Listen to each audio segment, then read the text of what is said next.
भागीरथपुरा में दूषित पानी से हाहाकार। जीतू पटवारी ने साझा किया चौंकाने वाला वीडियो। पीने योग्य नहीं लिखे टैंकर से हुआ पानी वितरण। 15 मौतों और 1400 से ज्यादा बीमारों का दावा।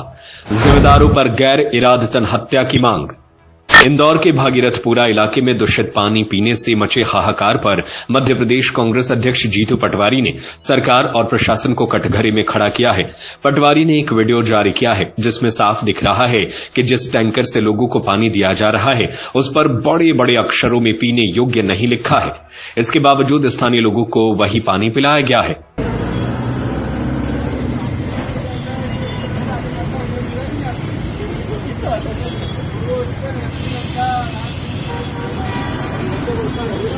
जीतू पटवारी का दावा है कि इस त्रासदी में अब तक 13 से 15 लोगों की मौत हो चुकी है, जबकि 1400 से ज्यादा लोग बीमार हैं। उन्होंने स्मार्ट सिटी के दावों पर सवाल उठाते हुए कहा कि 8000 करोड़ रुपए के बजट वाली नगर निगम नागरिकों को सुरक्षित पेयजल देने में नाकाम रही है।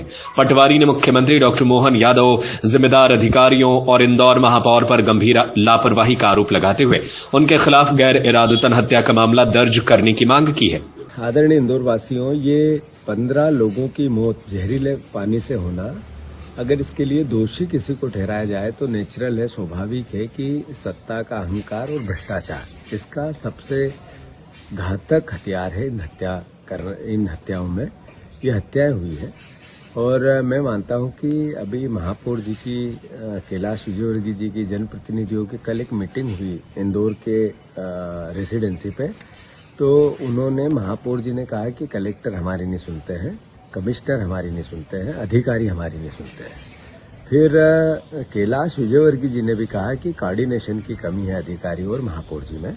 फिर मोहन यादव जी ने अपने बयान में भी ये कहा कि अधिकारियों की कमी है, हम ज्यादा अमला भेजने वाले हैं। ये रणनीतिक तौर पर भारतीय जनता पार्टी इंदौर वासियों, अधिकारियों के माथे पर अपने भ्रष्टाचार को छुपाना चाहती है। मैं आप सबसे आग्रह करना चाहता हूं कि अधिकारी भी दूध के धुले नहीं है, लगातार यहाँ बैठे हुए हैं तो भ्रष्टाचार के हिस्सेदार हैं। पर इसमें इसको लीड करती है बीजेपी की ये जो चुनी हुई जनप्रतिनिधियों की टोली, ये लुटेरों की टोली है, ये इसको लीड करती है। मैं सवाल पूछना चाहता हूं कि आप महापौर से ये तो पूछो कि किसका ठेकों में भागीदारी है, किस किस नेता की ठेकों में भागीदारी है, तो आपको समझ में आ जाएगा कि ये आपको उससे झूठ बोल रहे हैं। ये जब अधिकारियों को टारगेट कर रहे हैं तो इसका मतलब है अपने पाप को छुपा रहे हैं और आपको गुमराह कर रहे हैं, इंदौर की जनता को मूर्ख समझ रहे हैं। मैं फिर से ये 15 मौतें हुई उसके लिए अपने आप को भी जिम्मेवार मानता हूं कि हमने इस तरीके से अपने आप को मजबूत नहीं रखा कांग्रेस पार्टी को, जिससे ये बेलगाम हुए। इसके लिए मैं मेरी भी अपना भी दोष मानता हूं, पार्टी का भी दोष मानता हूं, पर इसमें एक तरफा वोट आपने भी दिए, इसका भी असर इनके मस्तिष्क पे अहंकार का है।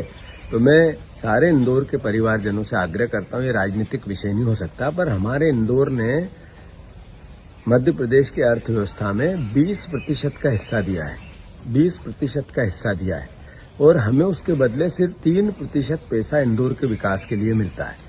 स्वच्छ पानी की मांग अब इंदौर में आंदोलन का रूप ले रही है। अब सवाल यह है कि आखिर कब तक लोगों को स्वच्छ पानी उपलब्ध होगा और कब तक इस घटना के दोषियों पर सख्त कार्रवाई होगी। सत्य खबर, सत्य, सटीक, बेबाक।